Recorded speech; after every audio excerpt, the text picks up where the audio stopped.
সম্মানিত মুসলিমরা উপস্থিত ইমানদার মুমিন মুসলমান নবী প্রেমিক মুসলমান ভাইরা মহান রব্বুল আলামিনের অসংখ্য মেহরবানি যে আল্লাহ রাব্বুল আলামিন আমাদেরকে পবিত্র মাহে রবিউল মাসের দ্বিতীয় জুমায় আল্লাহ পবিত্র ঘরে হাজির হওয়ার তৌফিক দান করেছেন। এজন্য রব্বুল আলামিনের দরবারে শুকরিয়া আদায় করি। আলহামদুলিল্লাহ।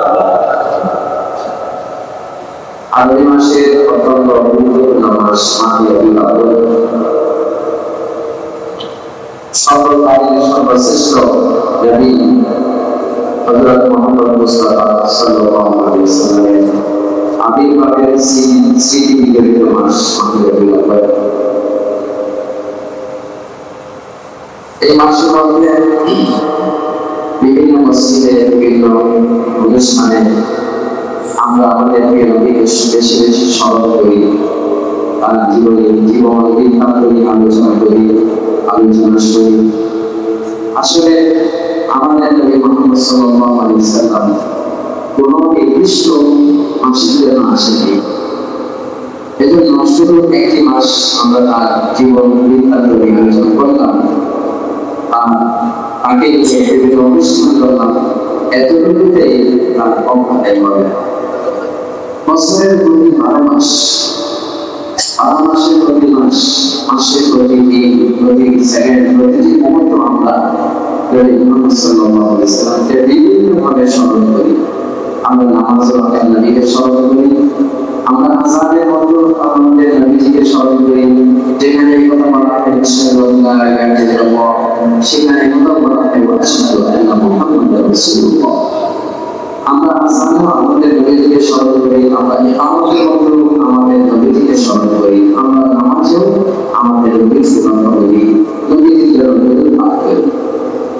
এর বুঝা গেল আমাদের নবী সাল্লাল্লাহু আলাইহি ওয়াসাল্লাম নির্দিষ্ট কোনো টাইমের জন্য আসেন, নির্দিষ্ট কোনো মাসে তার আলোচনা করার জন্য আল্লাহ রাসূল আসেন এবং জীবনের প্রতিটি মুহূর্তে প্রতিটি দিকে তাকে স্মরণ করা, তার আদর্শকে অনুসরণ করা, এটা হচ্ছে একজন উম্মতের উপর দায়িত্ব।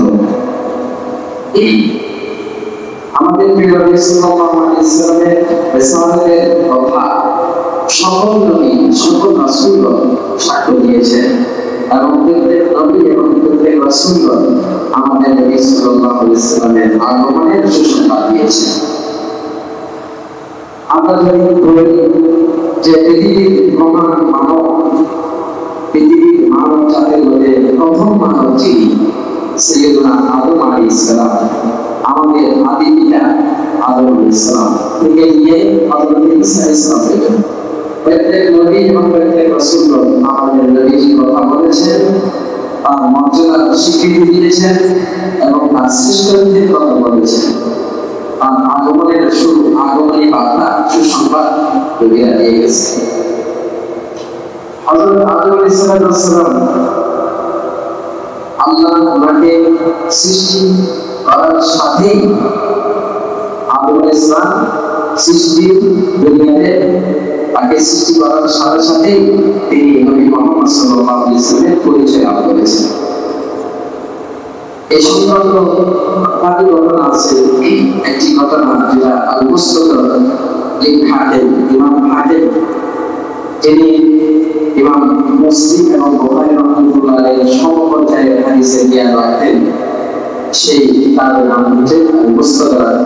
সেই মুস্তাদরাক কিতাবের মধ্যে হযরত ওমর রাদিয়াল্লাহু আনহু একটি ঘটনা উল্লেখ করেছেন। আদম আলাইহিস সালাম, আমরা জানি আল্লাহ তাআলা তাকে নিষিদ্ধ গাছের ফল খেতে নিষেধ করেছেন, কিন্তু কোন কারণে তিনি নিষিদ্ধ গাছ থেকে ফল খেয়ে ফেলেছেন এবং যার পরিপ্রেক্ষিতে আল্লাহ তাআলা তাকে জান্নাত থেকে বহিষ্কার করেছেন, বের করে দিয়েছেন। তো আদম আলাইহিস সালাম জান্নাত থেকে পৃথিবীতে চলে আসার পর কোন রামায়ণের মধ্যে 300 বছর পর্যন্ত এই পাপের কারণে, মানে আল্লাহ হুকুম লঙ্ঘন করার কারণে 300 বছর পর্যন্ত একটি অপরাধের কারণে যদি এত সহজ কান্নাকাটি করতে হয়, আর সেই বাবার সন্তান হয়ে আমরা কত নাফরমানি করতেছি, কত অন্যায় করতেছি, কিন্তু একবারও আল্লাহর কাছে আমরা আল্লাহর কাছে ক্ষমা চাচ্ছি না। এবং যে গুণাগুলো আমরা যুক্ত হয়েছে এগুলোর জন্য আমাদের কোনো অনুশোচনা নেই, অনুতাপ নেই। কিন্তু আমাদের বাবা আদি পিতা আদম আলাইহিস সালাম একটা হুকুম অমান্য করার কারণে কত অনুতপ্ত হয়েছেন, কত প্রমাণ হয়েছেন। আল্লাহ তাআলা বলতে বানানো করেছেন فَتَلَقَّى آدَمُ مِنْ رَبِّهِ كَلِمَاتٍ فَتَابَ عَلَيْهِ فَتَلَقَّى آدَمُ مِنْ رَبِّهِ كَلِمَاتٍ আদম ইসলাম তার প্রভুর পক্ষ থেকে অনেকগুলো বাক্য শিক্ষা লাভ করেছেন, দোয়ার বাক্য। কোন ভাষায় আল্লাহর কাছে দোয়া করবেন?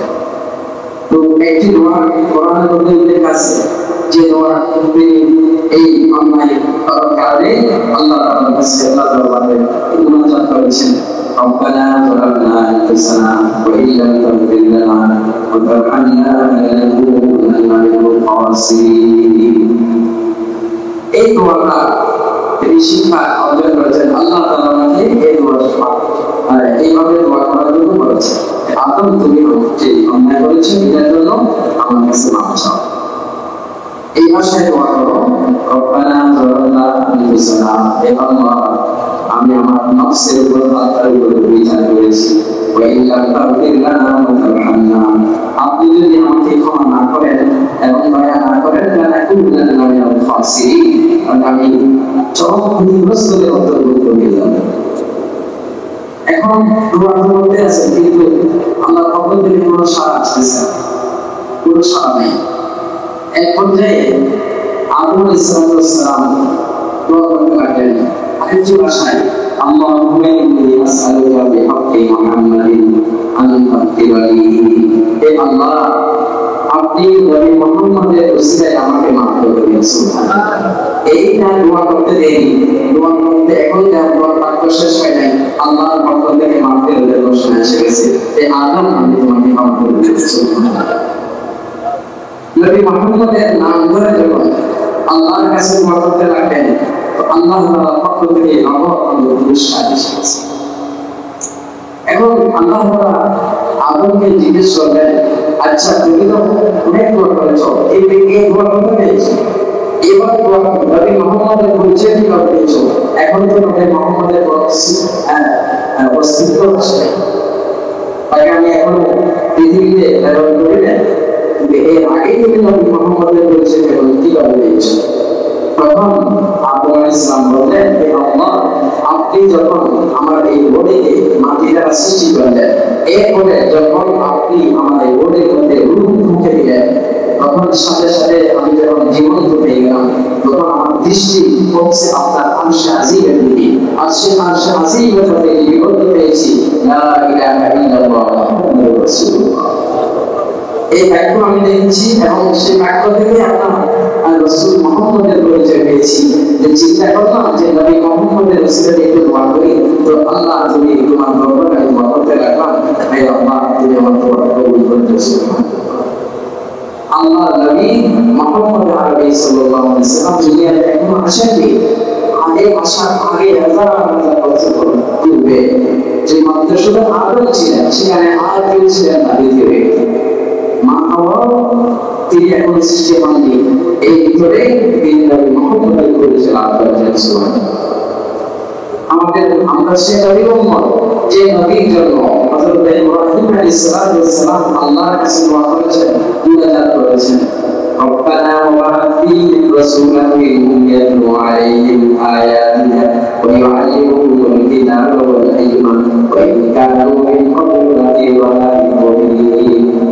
রব্বানা ওয়াবা'আথ ফীহিম রাসূলান, হে আল্লাহ শেষ জামানার যারা উম্মত আসবে তাদের জন্য আপনি একজন রাসূল প্রেরণ করুন। সুবহানাল্লাহ। আমরা যে নবী মুহাম্মদ পেয়েছি, সে নবীর আগমনের জন্য কে দোয়া করে গেছেন? আমাদের মুসলিম জাতির পিতা হযরত সাইয়েদনা ইব্রাহিম আলাইহিস সালাম। বিল্লাহি আলাইকুম ইব্রাহিম, ইব্রাহিম আলাইহিস সালামের দোয়ার ফসল আল্লাহ রাসূল সাল্লাল্লাহু আলাইহি ওয়াসাল্লাম আগমন। এবং হযরত ঈসা আলাইহিস সালাম সুসংবাদ দিয়েছেন, ও মুবাশশিরান বিরাসূলিন ইয়াতি মিন বা'দিহি ইসমুহু আহমদ। যে আমি এমন নবীর সুসংবাদ দিচ্ছি যার নাম হবে আহমদ। সুবহানাল্লাহ।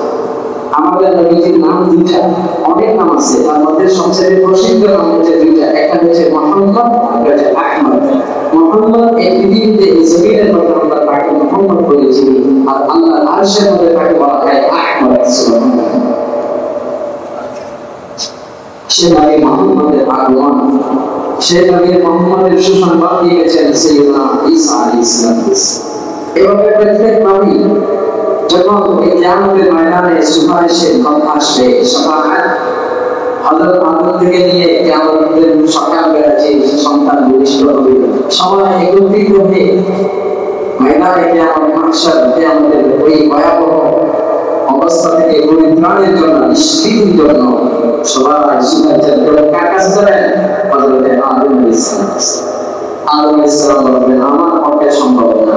তিনি নূহ আলাইহিস সালামের দিকে, তিনি আরেক নবীর দিকে, তিনি আরেক নবীর দিকে, এভাবে মুসা আলাইহিস সালাম পাশে আসবে। মুসা আলাইহিস সালাম বলবেন, আমার পরে ঈসার কাছে যাও। ঈসা আলাইহিস সালাম সর্বশেষ বলবেন যে নবী মুহাম্মদের কাছে যাচ্ছে, যা আল্লাহর সমস্ত গুনাহ মাফ করে দেওয়া হয়েছে, যাকে আল্লাহ তাআলা নিজের রিসালাতের জন্য বেছে নিয়েছেন সর্বশ্রেষ্ঠ রাসূল হিসেবে, সেই নবী মুহাম্মদের কাছে যাও। এজন্য আমাদেরকে বুঝতে হবে, আমাদের সন্তানকে বুঝাতে হবে নবী মুহাম্মদ সাল্লাল্লাহু আলাইহি ওয়াসাল্লামের শান, মান আর মর্যাদা। তিনি পৃথিবীতে কি জন্য আগমন করেছেন, কি মিশন কনসেপ্ট নিয়ে তিনি এই পৃথিবীতে আগমন করেছেন, সেই বিষয়গুলো আমাদের প্রত্যেক মুসলমানদের জানতে হবে। সম্মানিত হাজিরিন, আল্লাহ তাআলা এই পৃথিবীর মানুষের নাজাত, হেদায়েত, মুক্তির জন্য আল্লাহ তাআলা নবী এবং রাসূলের ধারাবাহিকতা চালু করেছেন। প্রত্যেক নবী, প্রত্যেক যুগের জন্য, প্রত্যেক জাতির জন্য আল্লাহ তাআলা নবী প্রেরণ করেছেন। আল্লাহ তাআলা কোরআন মধ্যে বলেছেন, প্রত্যেক কওমের জন্য, প্রত্যেক গোষ্ঠীর জন্য আমি হেদায়েতকারী রাসূল এবং নবী প্রেরণ করেছি। কোন দেশ, কোন জাতি নবী থেকে খালি ছিল না, সবাই নবীর দাওয়াত পেয়েছে। আল্লাহ তাআলা সেভাবে ব্যবস্থা করেছেন পৃথিবীর মানুষকে হেদায়েত দেওয়ার জন্য, জান্নাতের পথ দেখানোর জন্য, জাহান্নাম থেকে মুক্তির জন্য। প্রত্যেক ভাষার মানুষের কাছেও তিনি রাসূল প্রেরণ করেছেন। আল্লাহ তাআলা আয়াতে বলেছেন, ওয়া মা আরসালনা মিন রাসূলিন ইল্লা বিলিসানি কওমিহি। প্রত্যেক জাতির ভাষা, যে যে ভাষা, সেই ভাষা অনুযায়ী আল্লাহ তাআলা আগের যুগে নবী প্রেরণ করেছেন। প্রত্যেক গ্রুপে গ্রুপে, যেমন আমাদের এখানে যেখানে শহরের জন্য একজন নবী, তারপরে ওদিকে আরেক জায়গায় তোরা কুমিল্লা, নোয়াখালী, ফেনী, এইভাবে বিভিন্ন জায়গায় জায়গায় নবী প্রেরণ করেছে। প্রত্যেক নবীরা তার উম্মতকে আল্লাহ বলেছে, মানবতার কথা বলেছে, জান্নাতের কথা বলেছেন, জাহান্নাম থেকে মুক্তি কিভাবে প্রাপ্ত হবে সেই দিক নির্দেশনা তারা দিয়ে গেছেন। আল্লাহ তাআলা গ্রামে গ্রামে নবী প্রেরণ করেছেন। আল্লাহ তাআলা সূরা ইয়াসিনের মধ্যে বলেছেন, ওয়ালিমান আসহাবুল মারিয়া, আসহাবুল মারিয়া, এই নিষ্ঠের গ্রাম, এই গ্রামবাসীদের জন্য আল্লাহ তাআলা সেখানে তিনজন নবী প্রেরণ করেছেন। একটি গ্রামের মধ্যে তিনজন নবী, এত অসংখ্য নবী, বিশেষ করে বনি ইসরাইলের মধ্যে বেশি নবী প্রেরণ করেছেন। বনি ইসরাইল ছিল সবচেয়ে সেরা, মানে যেগুলো আমরা চট্টগ্রাম অঞ্চলের বেশি না বেশি যারা, এই যারা তার প্রকৃতির মানুষ, এই বনি ইসরাইল। আমাদের বনি ইসরাইলের খাসিয়ত আমাদের ভিতরে কিছু আছে। এই বনি ইসরাইলের প্রত্যেকটি গ্রামে গ্রামে, প্রত্যেকটি সম্প্রদায়, প্রত্যেকটি এলাকায় আল্লাহ তাআলা নবী প্রেরণ করেছেন, যাতে কোনো মানুষ কিয়ামতের ময়দানে এই কথা বলতে না পারে, মা জাআনা মিন বাশীর ওয়ালা নাযীর। আমাদের কাছে কোনো বশীর আহমদ আসে নাই, কোনো নযীর আহমদ আসে নাই। আমাদের কাছে কেউ জান্নাতের সুসংবাদ দানকারী আসে নাই, জাহান্নাম থেকে সতর্ককারীও আসে নাই। এরকম কোনো মানুষ যেন আল্লাহর দরবারে এভাবে বলতে না পারে, সে বলার দরজা বন্ধ করে দেওয়ার জন্য আল্লাহ তাআলা প্রত্যেক গ্রামে গ্রামে, প্রত্যেকটি জনে জনে, প্রত্যেকটি এলাকায়, অঞ্চলে ভেবে আল্লাহ তাআলা কি করেছেন, নবী প্রেরণ করেছেন। আল্লাহ তাআলা আয়াতে বলেছেন, ওয়া মা কুননা মুআযিবিনা হাত্তা নাবআসা রাসূলা। এই জগতে, দেশে, গ্রামে যখন আল্লাহর নাফরমানির সীমানা ছড়িয়ে পড়ে, মানুষ যখন অপচার লিপ্ত হয়ে যায়, যৌন নির্যাতন এমন কোনো অপরাধ নাই যেটা মানুষের পক্ষ থেকে হয় না, তখন আল্লাহ তাদেরকে সতর্ক করেন, নবী এবং রাসূল প্রেরণ করে সতর্ক করার পরও যদি তারা সেই নবী এবং রাসূলের আবশ্যকী গ্রহণ না করে, তখন আল্লাহ তাআলা আসমানে আযাব দিয়ে তাদেরকে ধ্বংস করে দেন। সেই কথাটাই আল্লাহ বলেছেন, ওয়া মা কুন্না মুআযিবিনা হাত্তা নাবআসা রাসূলা। এভাবে আল্লাহ তাআলা পৃথিবীর এই ভারসাম্য রক্ষা করার জন্য, মানুষের ভিতর সততা আনার জন্য, মানুষের সম্পদে আনার জন্য নবী রাসূলের এই ধারাবাহিকতাকে চালু করেছেন। আগের যুগের নবীগণ তারা ছিলেন অঞ্চলভিত্তিক, এক এক নবী এক এক কওমের জন্য, এক এক রাসূল এক এক এলাকার জন্য। কিন্তু ব্যতিক্রম হলেন আমাদের প্রিয় নবী মুহাম্মদ রাসূলুল্লাহ সাল্লাল্লাহু আলাইহি ওয়াসাল্লাম। তিনি সারা বিশ্ব জাহানের জন্য। আল্লাহ তাআলা বলেন, কুল ইন্নী রাসূলুল্লাহ ইলাইকুম জামিআ। হে নবী, আপনি আপনার উম্মতকে বলে দিন, আমি তোমাদের সকল সম্প্রদায়, সকল দেশ, গোত্র, জাতি, ধর্ম, বর্ণ সকলের জন্য আমি রাসূল হিসেবে তোমাদের কাছে এসেছি। ওয়া মা আরসালনাকা ইল্লা কাফাতান লিন-নাস, সমগ্র মানুষের জন্য। আমেরিকানের জন্য নবী মুহাম্মদ সাল্লাল্লাহু আলাইহি ওয়াসাল্লাম, বাংলাদেশের জন্য নবী মুহাম্মদ সাল্লাল্লাহু আলাইহি ওয়াসাল্লাম, ইন্ডিয়া, পাকিস্তান, বাংলাদেশ, ভারত মহাদেশের জন্য নবী মুহাম্মদ সাল্লাল্লাহু আলাইহি ওয়াসাল্লাম। এখানে আমার নতুন করে কোন নবী আগমনের কোন সুযোগ আল্লাহ তাআলা রাখেন। ইয়া আইয়ুহান নাস ইন্নী রাসূলুল্লাহ ইলাইকুম জামিআ। সুতরাং যারা সমুদ্র বেড়াতে বেরিয়ে এসে যারা আমাদেরকে বাইবেলের দাওয়াত দিতে চায়, ইসলাম মিশনারি দাওয়াত দিতে চায়, ইহুদি ধর্মের দাওয়াত দিতে চায়, আমরা তাদেরকে মুখ ফুটিয়ে একটা কথা বলতে পারি যে আপনাদের যে নবুয়ত সেটা একমাত্র বনী ইসরায়েলের জন্য সীমাবদ্ধ। বনী ইসরায়েল যারা আপনার অন্য কাউকে আপনারা এই দাওয়াত দিতে পারেন না। সুবহানাল্লাহ, এই কথাটা আমরা মুখ ফুটিয়ে বলতে পারি না।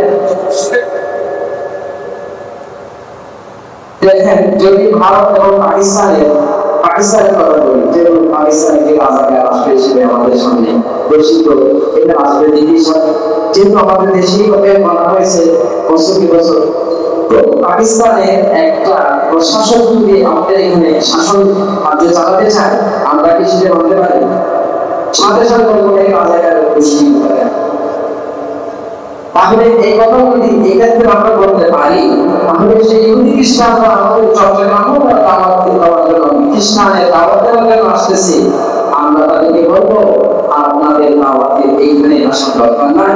সারা পৃথিবী বনী ইসরায়েল ছাড়া সমগ্র পৃথিবী নবী মুহাম্মদের সুযোগ দিতে হয়েছে, আর ঈসা এবং ইহুদিদের যে মিশন ছিল সেটা ডুবে গেছে, এটা ডেট এক্সপায়ার হয়ে গেছে।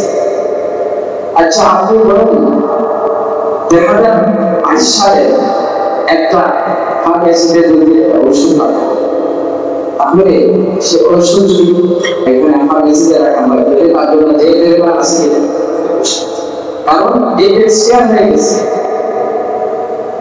এখন আপনি 2024 সালে এসে 2023 সালের ওষুধ খাবেন না, এবং কোন ফার্মেসিতে যদি রাখে সেটা জন্য যে পরিমাণ আছে বাংলাদেশে পাওয়া যায় না। এই দেশে সব অসম্ভবের দেশ, সব সম্ভবের দেশ। এখানে 2022 সালের ওষুধ চলে, 23 সালের ওষুধ চলে। বাংলাদেশ ছাড়া কোনো পৃথিবীর কোনো রাষ্ট্রের মধ্যে এটা নিয়ম নেই।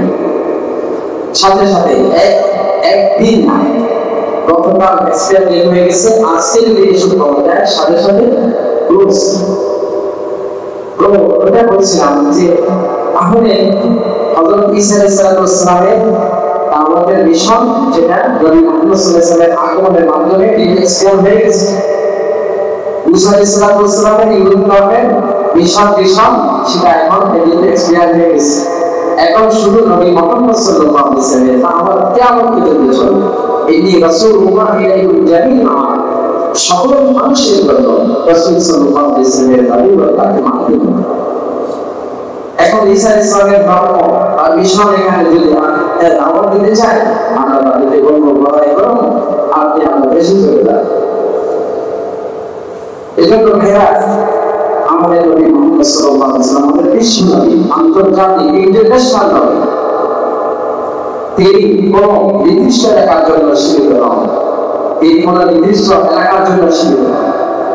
তো ওটা বলছিলাম যে ডেট এক্সপায়ার হয়ে গেলে ওইরকম ঔষধ যদি কেউ রাখে তার জন্য শাস্তি আছে, আল্লাহ দরবারেও এটা শাস্তি আছে। এরা কি নবী মুহাম্মদের নবুয়ত পেয়েও এখন পর্যন্ত ইহুদি খ্রিস্টানের ধর্মের মধ্যে চলতে চায়, তাহলে তার জন্য আল্লাহ কোরআনের দরবারে শাস্তি আছে। আমাদের অনেকে বলে কেন ঈসা ইসলাম মৃত নবী, ওনার আদর্শ মানতে থেকে অসুবিধে, খ্রিস্টানরা ওরাও প্রচার করে আমাদের নবী ঈসা নবীর কথা তো আপনাদের কোরআনে আছে, কিন্তু ঈসা নবী তো বলছে যে আমার পরে একজন নবী আসবেন, তার উপর তোমাদের ঈমান আনতে হবে, সেই কথা আর বলে না। এই জন্য ভাইরা আমরা গর্বিত, আমাদের প্রথম এখানে আমরা এমন একজন নবী পেয়েছি যে ইন্টারন্যাশনাল মেসেঞ্জার, আন্তর্জাতিক নবী, যার নবুয়তের সূর্য সারা পৃথিবীতে সমান একসাথে উদিত হয়েছে এবং একেবারে কিয়ামত পর্যন্ত থাকবে। আল্লাহ রাসূল সাল্লাল্লাহু আলাইহি ওয়াসাল্লামের নবুয়তের সূর্য কিয়ামতের সকাল পর্যন্ত দীপ্যমান থাকবে। আল্লাহ রাসূল সাল্লাল্লাহু আলাইহি ওয়াসাল্লামের রিসালাতের সূর্য কিয়ামত পর্যন্ত, কোরআনের প্রতিটি বিধান কিয়ামত পর্যন্ত। এখন একজন সরকারি দায়িত্বশীল ব্যক্তি এসে বলল 2024 সালে এসে ভোটার কি দরকার, এরকম ব্যক্তিকে আমাদেরকে বলতে হবে যে কোরআনের বিধান কিয়ামত পর্যন্ত, শুধু 2024 না, একেবারে 2000, 3000, 4000 যত আসবে সামনের দিকে কিয়ামতের সকাল পর্যন্ত কোরআনের বিধান চলবে, রাসূলুল্লাহ সাল্লাল্লাহু আলাইহি ওয়াসাল্লামের কথা চলবে, কেউ স্বীকার করতে পারবে না। তাহলে হিজাবের বিধান এটা কি কোনো মাওলানা সাহেবের ফতোয়া নাকি কোরআনের বিধান?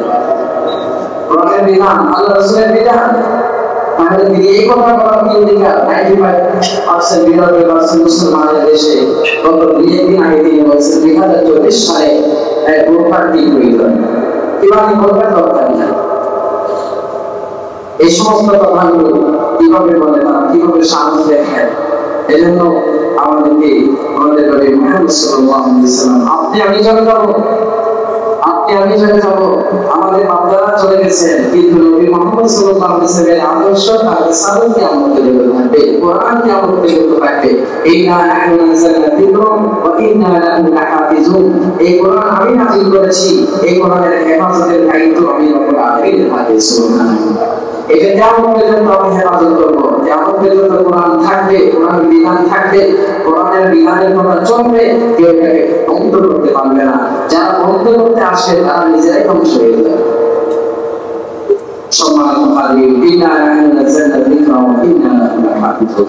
আমাদের নবী সাল্লাল্লাহু আলাইহি ওয়াসাল্লামের আদর্শ সর্বকালের সমর্থকদের জন্য আল্লাহ রাসূলের প্রতিটি সুন্নাহ, প্রতিটি সুন্নাহ আদর্শ চির আধুনিক। আজকের এই জ্ঞান বিজ্ঞানের যুগেও রাসূলুল্লাহ সাল্লাল্লাহু আলাইহি ওয়াসাল্লাম প্রতিটি সুন্নাহ কত শাস্ত্রসম্মত।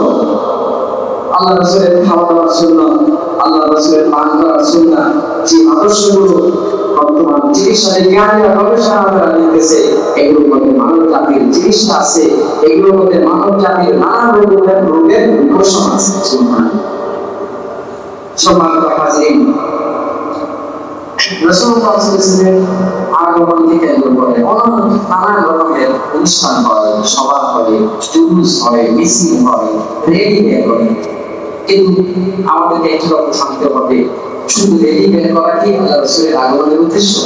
শুধু জশ্নে জুলুস, একেবারে ডাক ঢোল পিটিয়ে পতাকা নিয়ে এরকম প্রয়োজনে বিদেশ থেকে গিয়ে ভাড়া করে এনে এইভাবে জশ্নে জুলুস করা, এইভাবে র্যালি বের করে একটা পরিচয় সৃষ্টি করা, এটাই কি রাসূলের আগমনের একমাত্র উদ্দেশ্য?